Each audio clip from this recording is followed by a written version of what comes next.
Financiero de Bull Market. José Luis, ¿cómo estás? Hola, ¿qué tal? ¿Cómo te va, Fabián? ¿Qué ¿Todo bien? querés que te diga? Yo bien, vos también, seguramente. Sí, El mundo qué, no. Qué feo lo que estamos viendo en el mercado. Cimbronazo total de... Ahora, pero ustedes lo dijeron, los especialistas de mercado, que esto iba a pasar. Ustedes lo avisaron, que si se hacía una guerra comercial iba a impactar en los mercados. No, a ver, el aumento de volatilidad se viene viendo ya de hace un par de semanas. Lo que está claro es que las promesas de campaña de Trump se están cumpliendo. De hecho, el mercado tenía expectativa de que a lo mejor Trump podía estar exagerando un poquito, ¿no? Con estas amenazas de guerra comercial, pero los anuncios de ahora, el 2 de abril, el llamado Liberation Day que dijo Trump, fue más de lo que el mercado esperaba. Por eso la caída muy fuerte de ayer y que hoy continúa. Pues sabés que curiosamente, hablando ayer con Cancillería de otro país, sí, porque lo que vimos fue una presentación con una pizarra, con cada país y los porcentajes, y hay un libro, que es el que realmente es la presentación, que no se difundió tanto. Y me cuenta que cuando te pones a leer el libro no es tan grave para cada país. No es tan grave. No es tan grave cuando te pones a leer. Bueno, a ver... Los chinos igual no les importó y metían hoy 34 arancel en respuesta, pero... No, a ver, lo que primero reacciona es el mercado financiero, Fabián. El mercado reacciona antes que cualquier otra cosa, obviamente, que la economía real. La economía real se mueve en otros tiempos, consumo, inversión, etcétera. El mercado, reaccionó muy mal. Es cierto que venimos de máximos históricos en Estados Unidos, de hecho en Argentina también. En enero tocó $2.400 el Merval, ya bajó más de 30%, una corrección fuerte en dólares. Está bien que veníamos de $400, ¿no? Antes de la asunción de Milei en el mercado, $400, $500. Pero bueno, vamos a ver si esto sigue escalando o vamos a seguir viendo caídas del mercado. Acá el riesgo es que Estados Unidos entre en una recesión fuerte y el resto del mundo. A ver, vamos a hablar un minuto de Argentina. ¿Cómo ve el mercado? ¿Cómo está viendo el mercado? Por supuesto que el mercado ve bien que haya un acuerdo con el fondo. ¿Cómo lo están viendo? ¿Cuándo? ¿Cómo? ¿Qué le gustaría al mercado? ¿Qué no le gustaría al mercado de ese acuerdo? A ver, el mercado, cuando hablamos del mercado, estamos hablando de un montón de gente, inversores, que toman decisiones de compra y de venta. Sí, eso es el mercado, no es otra cosa que eso. A ver, obviamente el acuerdo con el fondo, no sabemos la letra chica, sí, lo que haría quizás es descomprimir un poquito esta presión al dólar. La presión al dólar aumentó en las últimas semanas empezó a ver que cambió la situación de lo que fue el año pasado, las reservas no mejoran, la inflación no baja de los 2.3, 2.4, 2.5, y bueno, como que el crawling peg, que es la suba del 1 mensual del dólar programada, bueno, quedó corta. Entonces, un acuerdo con el fondo traería dólares frescos, entre comillas, que bueno, se sumarían a las reservas, pero eso tampoco resuelve los problemas de fondo de Argentina. Yo creo que el gobierno el año pasado ha tomado decisiones y resuelto problemas acumulados muy rápidamente, como el déficit fiscal, los problemas del Banco Central, de una emisión descontrolada. Pero bueno, ahora se está viendo que el dólar quizás quedó un poco atrasado y bueno, acá el mercado está viendo cómo continúa. Si va a haber algún salto o alguna convalidación de suba en el dólar oficial para achicar la brecha y bueno, normalizar el mercado cambiario. Que todavía no se ha normalizado, seguimos con cepo, restricciones, brecha, etcétera. Yo creo que hiciste una síntesis excelente, José Luis. ¿El importador está comprando de más y el exportador paró de vender dólares? Bueno, ha pasado eso, se vio, por eso el Banco Central estuvo vendiendo dólares, ¿sí? Porque no los ofrecían los exportadores, entonces los tenía que ofrecer el Banco Central a los demandantes de dólares, que son los importadores. En marzo vendió alrededor de, 1.200 millones de dólares. Fue un mes malo para las reservas del Banco Central. Y bueno, a ver, si esta tendencia continúa, no es muy sostenible, ¿sí? Venimos de varios meses de compra del Banco Central. Pero bueno, la brecha tocó un mínimo de 10 y empezó a aumentar, y está arriba del 20, y si la tendencia continúa, no es muy sostenible tampoco esa dinámica, ¿no? Y es un tema a resolver si queremos tener una... ¿Cuánta plata el mercado quiere que Argentina reciba en un primer desembolso del fondo para que tranquilizarse? ¿Cómo, perdón, Fabián? ¿Cuánta plata quiere recibir? Perdón, hice mala pregunta. ¿Cuánta plata quiere el mercado que el fondo le dé a Argentina para calmarse? infinita. No, bueno, a ver, se estaba hablando, como todos sabemos, de 20.000 millones. Sí, pero todo el acuerdo. Ese sería todo el acuerdo. Ahora la pregunta es, ¿cuánto es el desembolso inicial en la primera etapa? Primero eran 6.000, después parece que 8.000. Cuando dijeron 8.000, el mercado reaccionó positivamente. Sí, el dólar bajó un poquito. Es verdad.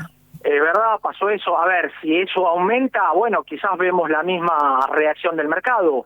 Pero yo insisto, yo creo que los dólares del fondo es para qué se utilizan, si van a servir para tomar otras medidas. Yo no creo que sean dólares que se puedan usar para mantener un dólar bajo, digamos. ¿Por qué decís? ¿Porque no alcanzan 8.000? Y porque a la larga eso no es muy sostenible. Está ¿De bien, acá a octubre tampoco? ¿Cómo? ¿De acá a octubre? Bueno, quizás de acá a octubre sí, pero nada, el país continúa después de octubre. El país continúa. Yo creo que al gobierno le falta todavía acá resolver esta pata de la macroeconomía, todavía aún no resuelta. Entiendo que se hicieron cosas bien, falta esto, veníamos de una economía muy desordenada, pero bueno, nada, por eso esta presión al dólar en las últimas semanas. Suponete que no fuéramos al fondo y tuviéramos los dólares. Dije mal. No vamos al fondo, o el fondo ponernos las bolas, o no estamos vinculados con el fondo y tenemos que corregir el tipo de cambio. Porque tengo la sensación, lo que decís vos es muy interesante. Un poco de tu discurso se desprende, hay que buscar una solución de fondo al tema del régimen cambiario, más allá del Fondo Monetario o no. Sí. Si eso lo cuantificarías, ¿cuánto es? ¿30.000 millones de dólares? No sé, yo lo que te digo es, a ver, ahora, ¿cuál es el parámetro para decir, sí, el dólar está atrasado, no está atrasado? Es difícil, pero bueno, a ver, si yo miro la brecha y miro entre comillas, el dólar libre, MEP, CCL, que está, como ustedes dijeron recién, en 1.330, bueno, la brecha es del 22%. Si hoy queremos corregir el supuesto atraso del dólar oficial en 1.075, debería subir hasta los 1.300 y pico. Pero bueno, ahí sí tomar una decisión de liberar el mercado, porque si no, con cepo cambiario la brecha siempre aumenta, tarde o temprano va aumentando. Yo voy a decir que acá hay una dinámica que a la larga o a la corta pasa al mismo lugar. Yo creo que sí. Acá creo que la solución es salir de todos los controles, liberar el mercado, que la oferta y la demanda empiece a determinar el precio del dólar, si vos querés, con algunas intervenciones en determinado momento, shocks externos, etcétera, etcétera. Pero mientras tanto tenés acá un tema a resolver, una anomalía, y bueno, y lo estamos viendo acá, que las reservas no aumentan, siguen en terreno negativo, las netas, y necesitas ayuda externa. José Luis, buen día, Laura Ojeda te saluda. Ahora, vos acomodás esos ruidos de la macro y se te va todo a precio y se te va todo a inflación y no contenés el dólar, no contenés los precios, se te acaba el gobierno, no hay mucho misterio en la Argentina. No creo que sea tan así, no sería tan catastrófico en eso. Sí es cierto que una suba del dólar se contagiaría precios. No sé si, a ver, corregiste, yo creo que el gobierno corrigió la raíz del problema de la inflación y de la volatilidad del dólar, que es el déficit fiscal financiado con emisión monetaria. No tenés más déficit fiscal, excelente, y cortaste la emisión monetaria. Bueno, nada, te falta corregir la brecha. Es cierto que capaz que necesitas convalidar alguna suba, algún salto cambiario para corregir la brecha. Pero no quieren. A ver, José Luis, lo que decís vos, estamos todos de acuerdo. Lo que pasa es que eso inevitablemente te va a ir a precios. Sí, te puede ir a precios. Y tenés aparte las negociaciones paritarias frenadas, con lo cual... No, más grave que tenés el ancla del dólar como ancla electoral. Claro. No, está bien. Vas a tener un cimbronazo, una suba de inflación, pero corregiste lo cambiario y de nuevo empezás con la desinflación. Y generás un círculo virtuoso de la economía. Yo estoy totalmente de acuerdo con vos, pero bueno. A ver, seguís con el ancla fiscal innegociable y con el ancla monetario que no emitís más plata. y acomodaste el tipo de cambio. Sí, obviamente se te va a trasladar a precio, vamos a soportar unos meses. Bueno, pero a ver, pero también es nuestra realidad económica, no tenemos los dólares que la gente quiere que tengamos, José Luis. No se puede ir de vacaciones a Brasil todo el tiempo, perdón. No, por eso yo estoy de acuerdo con el gobierno cuando dice no hay más pesos. Eso es cierto, si no hay más pesos no debería haber pero mucho menos dólares hay. Sí, también. Pero bueno, no, por eso, no creo que seguir con este régimen cambiario sea muy sostenible en el largo plazo. Yo entiendo totalmente que el gobierno de acuerdo con vos. Quiere que le vaya bien en las elecciones, estoy de acuerdo, nadie quiere que le vaya mal al gobierno, siendo gobierno, pero bueno, tampoco es bueno patear mucho para adelante. A ver, ¿qué le pasó a Macri? Bueno, Macri le fue muy bien en el 2017 y en el 2018 tuvo una devaluación. Le desestabilizó toda la economía y no llegó a acomodarse para el 2019.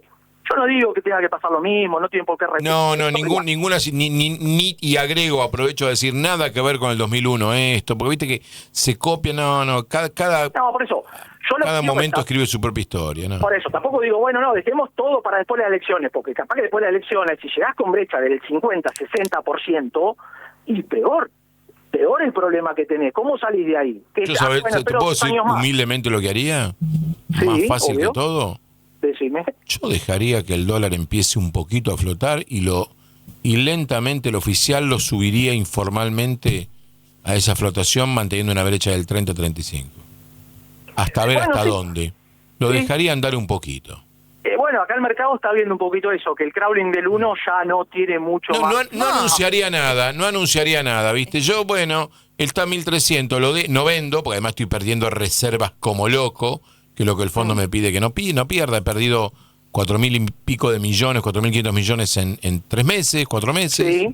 Sí. Las reservas estaban 2 de enero en 32.000 millones de dólares, hoy están en 25.000. Es verdad que dentro de eso hay pagos a organismos y abonistas. Sí. Lo dejo andar un poco, que la propia gente lo suba con su demanda, pacto con el fondo hasta dónde lo dejo subir, ponele 1.500, ponele 1.600, y acompaño con el oficial la suba del Blue y del CCL y del MEP. Sí, a ver, yo creo que... Técnicamente, digo. Sí, estoy de acuerdo. Yo creo que salir de todas las restricciones y del... Un poquito. Es cuanto menor la brecha, mejor momento para salir. Eso es lo que vos dijiste. Perdió el timing vos dijiste el año algo muy pasado, importante. Que no se te vaya la brecha al demonio. Eso que dijiste es muy importante. Pero ¿sabés qué pasa, Fabián y Laura? Si vos la brecha la tenés en 60, más difícil salir de la... Obvio, claro, por supuesto. Pero perdió el timing el año pasado. El timing como estaban Claro, pasó el tren y no estaban en la estación. A ver, pero el año pasado todavía no se habían corregido, seguías con déficit fiscal, la emisión todavía seguía un poco alta. Ahora eso lo mejoraste mucho. Gobierno tendría que quizás en algún momento convalidar, salir de ese dólar oficial. A ver hasta dónde sube. Y si no sube tanto, y si estamos todos, si efectivamente no hay pesos, si efectivamente es superávit fiscal, si efectivamente se está emitiendo menos o no se emite, aunque sea hay emisión virtuosa, bueno, listo, déjalo andar un poco. Sí, yo creo que no tendría tanto miedo a liberar y a flotar un poco con algunas intervenciones. Coincido. Se va a normalizar, quizás los exportadores empiezan a aumentar la liquidación, y empieza a normalizar un poquito, como el resto de los países de la región, como Chile, Brasil, que tienen tipos de cambio, bueno, que flotan, que se intervienen en determinados momentos. Claro. Perdón, es lo que te pide el Fondo Monetario, además. Apurarías el ya inminente acuerdo con el Fondo. José Luis. Y si no la otra, bueno, que vayan directamente a un régimen cambiario más fijo, pero bueno, eso ya no. Otro manual. José Luis, interesantísimo el diálogo, la charla. Un abrazo enorme. Gracias a ustedes, chau. Muy interesante. José Luis Pavesa, jefe de asesores financieros de Bull Market.